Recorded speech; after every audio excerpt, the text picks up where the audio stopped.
Let's be real for a second. For most of us, just the word negotiation is enough to make your stomach do a little flip, right?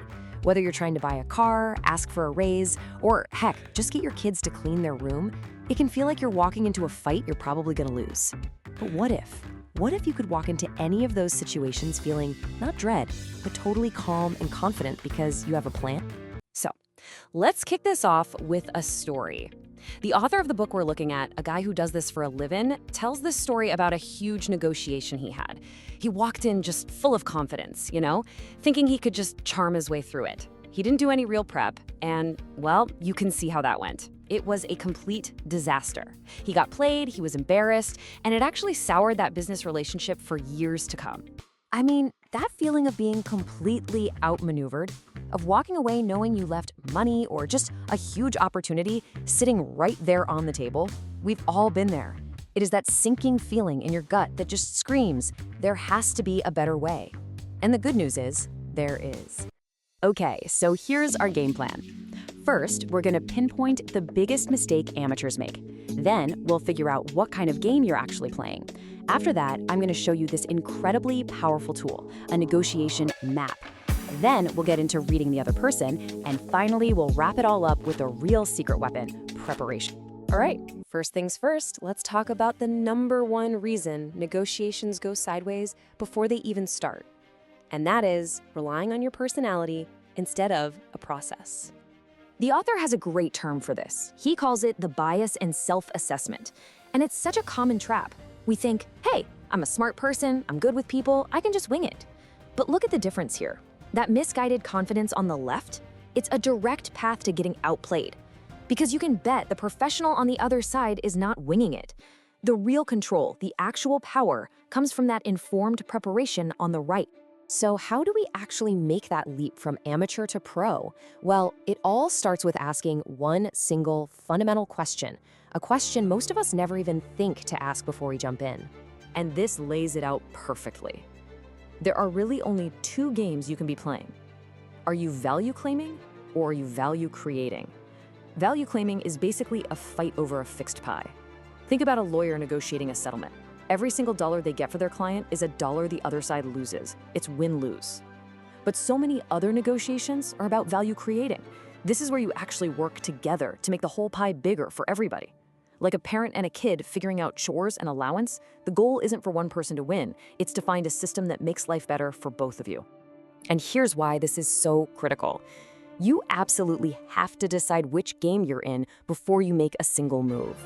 Is this just a one-off deal where your only goal is to get as much as you can? Or is this part of a bigger, long-term relationship where you need to build trust? Because the answer to that question changes your entire strategy. Okay, so you know what game you're in. Now you need a way to see the landscape clearly. And this is where we get to what might be the most powerful, practical tool for any negotiator. We have this image in our heads of a great negotiator, right? Someone loud, aggressive, pounding the table. But honestly, that's just a myth from the movies. Their real secret, the thing that gives you an almost unfair advantage, is having a map. A simple framework that tells you exactly where you are, who has the power, and the best way forward. And this is it, the negotiation map. And what's so brilliant about this is how simple it is. It's built on just 2 questions. First, along the bottom axis, how much does this deal really matter to you? And second, on the vertical axis, how many other options do you have? That's really it. See, by plotting your answers, you land in one of these 4 boxes. And that box tells you everything about the power dynamic. If the deal is super important but you have tons of options, that's leverage. You've got the upper hand. If it's important but you have very few options, it's strategic. Power is balanced, so you have to collaborate. If it's a low-stakes deal in a tough market, that's critical. They have the advantage. Knowing which quadrant you're in instantly tells you what your strategy should be. So you've got your map, you know your strategy, but a map doesn't do you much good if you can't read the weather. And in any negotiation, the weather is the person, the human being sitting across from you.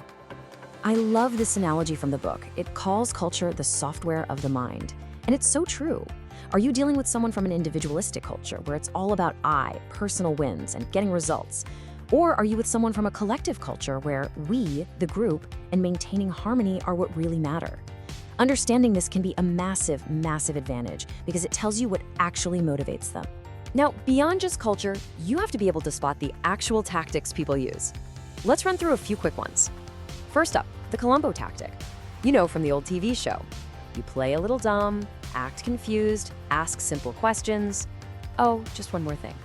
It's a brilliant way to get people to lower their guard and tell you things they shouldn't. Then you've got something way more high stakes, brinkmanship. This is where you push things right to the absolute edge, making the other side genuinely believe you're willing to walk away and let the whole thing fall apart.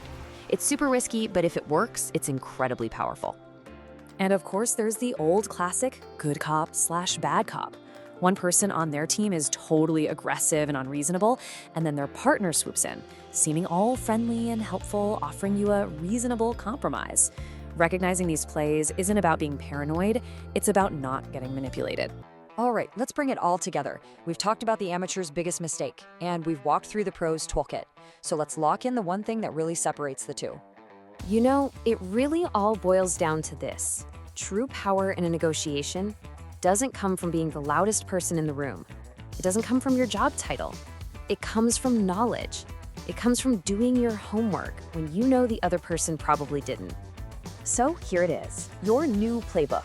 4 simple steps to run through before your next big conversation. First, define your goal. Is this a win-lose battle or a win-win collaboration? Second, map the situation. Figure out where you stand and who has the power. Third, read the people. Think about their culture, their motivations. And finally, number 4, prepare relentlessly. That's it. That is the entire journey from amateur to pro. And that really brings us to the end. The real question isn't just about what you learned here today, it's about what you're going to do with it. So think about it for a second. What's the next conversation, the next purchase, the next decision that you're facing that you're now going to map out first? That's all for this explainer. Now go get what you're worth.